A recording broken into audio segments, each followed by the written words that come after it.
Então, em 7 de outubro, qual o real objetivo por trás disso em relação ao Hamas? Bem, 7 de outubro é algo, eu diria, bastante complicado. O Hamas foi armado pelo Irã, o Hamas foi equipado pelo Irã, o Hamas foi treinado pelo Irã, patrocinado pelo Irã e pelo amigo do Irã, o Catar, e o Hamas deveria ter feito parte de algo totalmente diferente. Recebi a informação em abril de 2023, há 1 ano e 1 mês. Tenho um bom amigo que é refugiado do Iraque, um árabe cristão do Iraque que vive na Europa. E ele está em contato com ativistas anti-Irã no Iraque. E de vez em quando ele me envia todo tipo de informação sobre as milícias iranianas no Iraque. O que eles preparam? Normalmente envio isso para a inteligência local que resolve, mas não sei o que fazem. No começo de abril de 2023, há mais ou menos 1 ano e 1 mês, ele me enviou uma história completa. Sobre uma ordem que veio do Irã para as 50 milícias pobres, milícias iranianas, que eles têm apenas no Iraque, ordenando que começassem a se preparar para uma guerra contra Israel, que seria realizada com o lançamento de mísseis, drones e incursão terrestre. Do Golã, da Síria, para se prepararem com o que precisarem e aguardarem até a ordem iraniana para iniciar a guerra. A mesma ordem foi dada às 17 milícias iranianas na Síria. O mesmo para o Hezbollah no Líbano, os Houthis no Iêmen, o Hamas e a Jihad Islâmica em Gaza também. Todos eles deveriam começar uma guerra total contra Israel em 1 minuto, em 1 segundo, quando recebessem a ordem do Irã. De acordo com o plano diabólico iraniano, Israel entraria em colapso em 2 a 5 dias, porque Israel estaria sob uma chuva de mísseis vindos de todas as direções, enxames de drones vindos de todas as direções e incursões por terra, como vimos no sul, também vindas do norte, ocupando as 5 cidades no norte que ficam próximas à fronteira: Kiryat, Muna, Oshpina, Maalot, Shlomi e Naharia, além de todos os kibbutzim e moshavim entre elas, capturando milhares de pessoas, matando milhares de pessoas. Só no norte, tínhamos nessa área cerca de 80 mil pessoas, então imagine quantas vítimas teriam ocorrido ali. Em Gaza, era comum em cada 10. E todo Israel. Bases aéreas, instalações de eletricidade, abastecimento de água, estradas, comunicações, as instalações no mar, das instalações de gás no mar, tudo será bombardeado por esses mísseis. E Israel vai esgotar seu domo de ferro em um dia, o Arrow em outro dia, e Israel ficará exposto após 2 ou 3 dias. Os americanos ainda estão dormindo na Virgínia e os europeus ainda estão onde estão. Israel está sendo apagado do mapa. Isso foi o plano iraniano. O Hamas não deveria ter começado uma guerra sozinho. Eles se precipitaram, foi antes da hora. O plano do Irã estava planejado para ser executado somente depois que o Irã tivesse uma arma nuclear. Para impedir qualquer retaliação, para impedir que Israel retalie, que haja retaliação. O Hamas tinha um cronograma diferente porque, ao longo de 2023, houve conversas entre Israel e a Arábia Saudita sobre a normalização das relações entre Israel e a Arábia Saudita. Por que isso é tão importante? Diferente dos Emirados, Bahrein e Marrocos, que são os países dos acordos de Abraão de 2020, a Arábia Saudita é um país líder.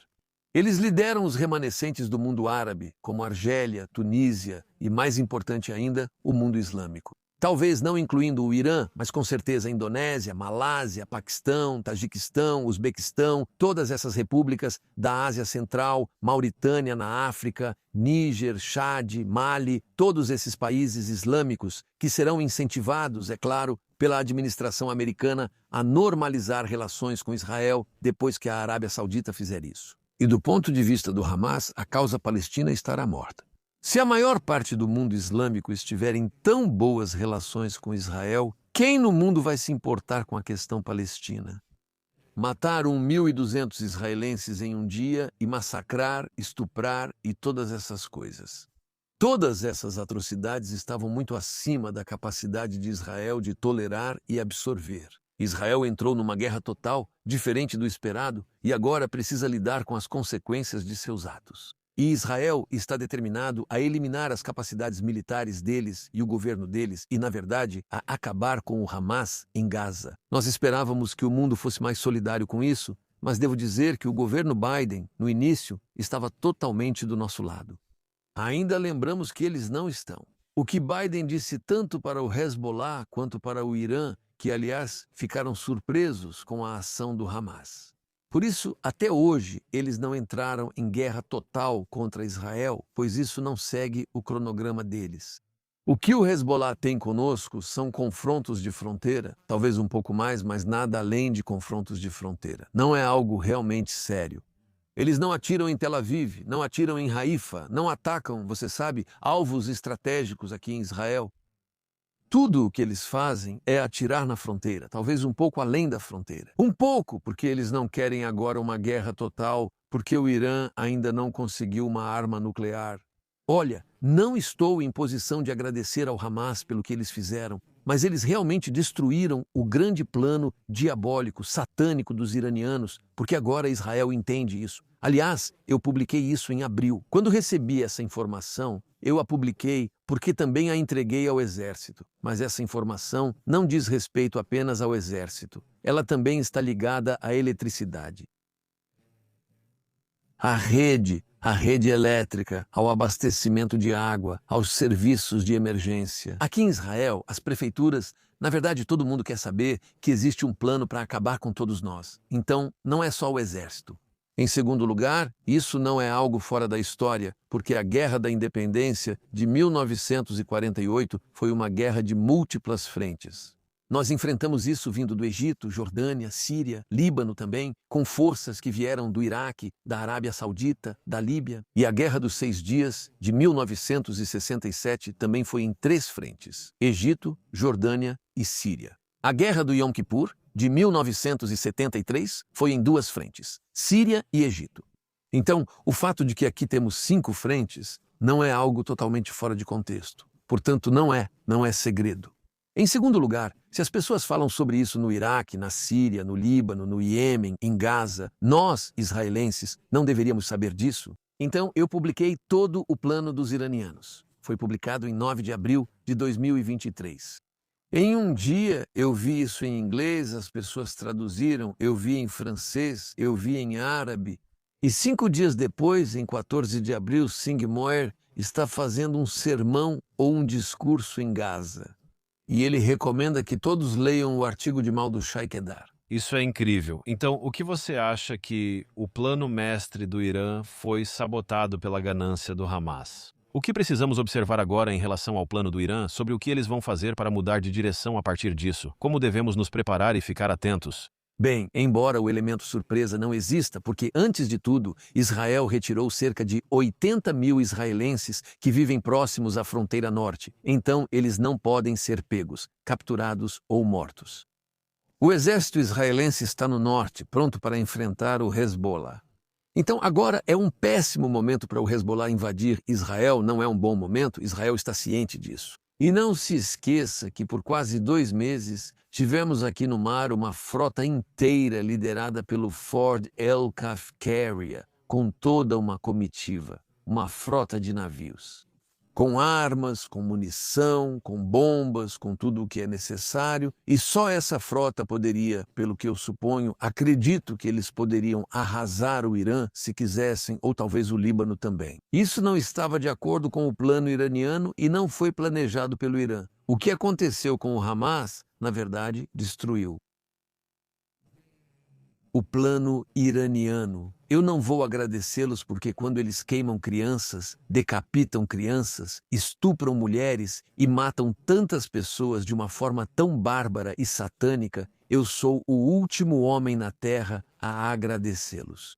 Mas definitivamente eles destruíram o plano iraniano, mas veja, embora eles não tenham a intenção dos iranianos e de todos os seus representantes de destruir Israel, não desapareceu, não foi a lugar nenhum. Eles podem adiá-lo por um tempo até que Israel baixe a guarda, como aconteceu em 7 de outubro, e então eles vão atacar. Pode ser agora, pode ser em 1 ano, 10 anos, 20 anos, 30 anos, quem se importa? O Alcorão diz que Deus está com quem tem paciência, e eles são muito pacientes.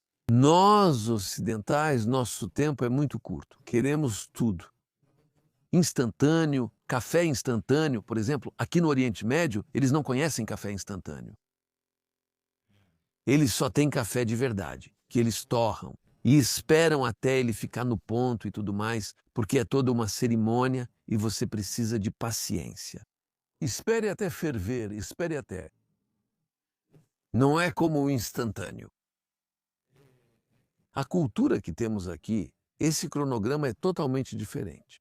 Mas agora você soou o alarme. O governo israelense sabe, a inteligência sabe. O que você acha que será o próximo passo de Israel para lidar com a ameaça iraniana? Eu não faço ideia, você também não. Afinal, Israel não está sozinho nisso. O Irã ameaça não só Israel, os mísseis iranianos podem alcançar Londres e além, e o Irã é, na verdade, um perigo para todos. Eles sabem como lançar mísseis a partir de submarinos. Então imagine um submarino que aparece em algum lugar no Atlântico, chega até nós e chega onde os brahmianos, como Nova Austrália, ou seja lá onde for. Ok, então eles podem fazer o que quiserem. E não se esqueça que eles acreditam que são guiados por Alá. De acordo com os xiitas, os líderes dos xiitas são o exército Zain, os Masumim, infalíveis. Eles não podem cometer nenhum erro. Eu gosto do Papa. Se você é mais importante que o Papa, eles têm ligação direta com Alá. E, portanto, se eles decidirem desenvolver armas nucleares e talvez até usá-las, isso é uma decisão divina, não é uma decisão deles. Eles recebem isso de Sua Majestade. Então, e é assim que eles pensam que armas nucleares nas mãos dessas pessoas são muito perigosas, porque a qualquer momento podem decidir que Alá ordenou usá-la.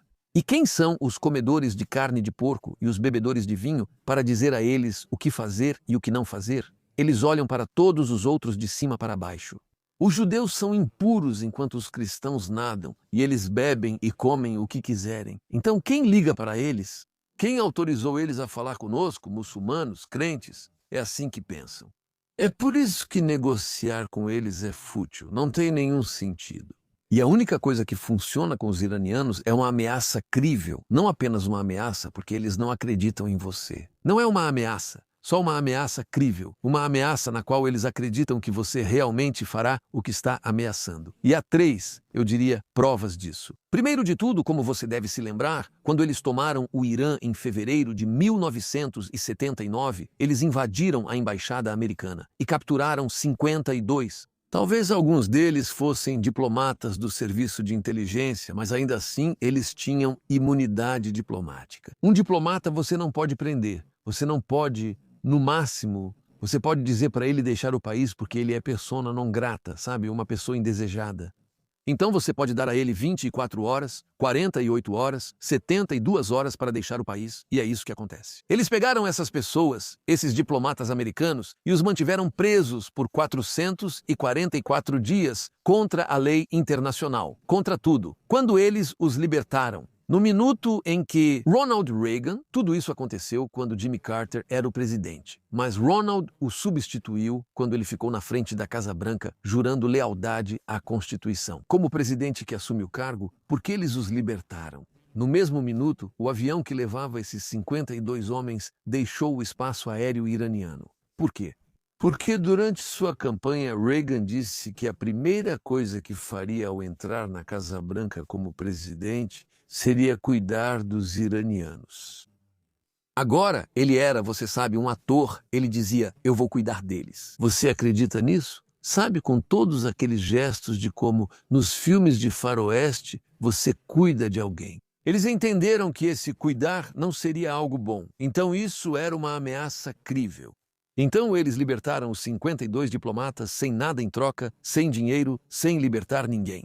Eles simplesmente se livraram deles antes que o presidente cuidasse deles, certo? E é isso que dizemos em ciência política. Ameaça crível. A segunda foi no final da guerra entre Irã e Iraque. Essa guerra começou em 1980 e durou 8 anos, até 1988.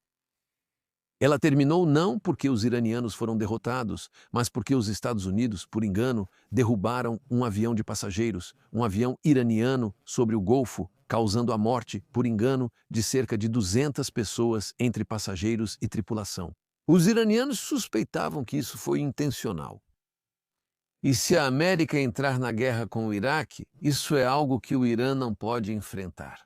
Então eles levantaram a bandeira branca, embora tenha sido um erro, mas eles viram isso como uma ameaça dos Estados Unidos de se tornar parte da coalizão contra o Irã. Então eles desistiram dessa segunda prova. A terceira prova foi em 2003. A invasão contra Saddam Hussein, vingança do Iraque pelos americanos e europeus e muitos outros. Os americanos disseram que tudo estaria terminado até junho. Eles achavam que 3 meses seriam suficientes para reconstruir o Iraque como uma democracia. Eu já disse a eles que isso é um absurdo, não pode ser assim. Pode ser, sabe, talvez 30 anos, mas não 3 meses. Mas eles achavam e estavam falando sobre continuar a guerra em junho, talvez no Iraque, na Síria ou em ambos. E isso foi uma discussão, eu participei dessas discussões, então eu sei. O Irã interrompeu imediatamente seu programa de armas nucleares porque eles tinham medo de que seriam o próximo alvo dos Estados Unidos depois do Iraque. Mas eles começaram a insurgência no Iraque, ajudaram, apoiaram, treinaram as pessoas, depois armaram e equiparam e, na verdade, patrocinaram isso. E os Estados Unidos tinham todas as provas necessárias para culpar o Irã pela participação na insurgência. Levou 3 anos. Os Estados Unidos não fizeram nada contra o Irã, embora a inteligência americana tivesse todas as informações sobre a participação do Irã na insurgência. E eles não fizeram nada. Então perceberam que os Estados Unidos estavam se tornando um tigre de papel. Então eles retomaram seu programa nuclear em 2006, depois de tê-lo interrompido por 3 anos. Então isso mostra que, quando eles têm medo de que o mundo faça alguma coisa, eles são dissuadidos. O que eu digo para que eles recebam uma ordem? Para que o mundo se livre das armas nucleares iranianas, a liderança mundial, liderada pelo presidente americano, deveria ter enviado uma carta dizendo o seguinte: queridos iranianos, Khamenei, seu tempo acabou e seu jogo terminou. Nós não acreditamos em uma só palavra do que você diz. Você tem exatamente 1 semana para se livrar disso. Todas as instalações, tudo relacionado ao urânio e ao enriquecimento, tudo o que vocês têm, tudo o que vocês possuem sobre esse programa nuclear, vocês têm exatamente 1 semana para enviar para nós em navios. Se vocês não fizerem isso em 1 semana, nós vamos arrasar vocês e estamos ao redor de vocês, já estamos aquecendo os motores. Não nos liguem, não vamos ligar para vocês. Leiam nossos lábios. Falamos sério, dizemos o que queremos e queremos dizer o que dizemos. Vocês acabam em 1 semana. Quanto mais crível for essa ameaça, menor é a chance de você ter que usá-la.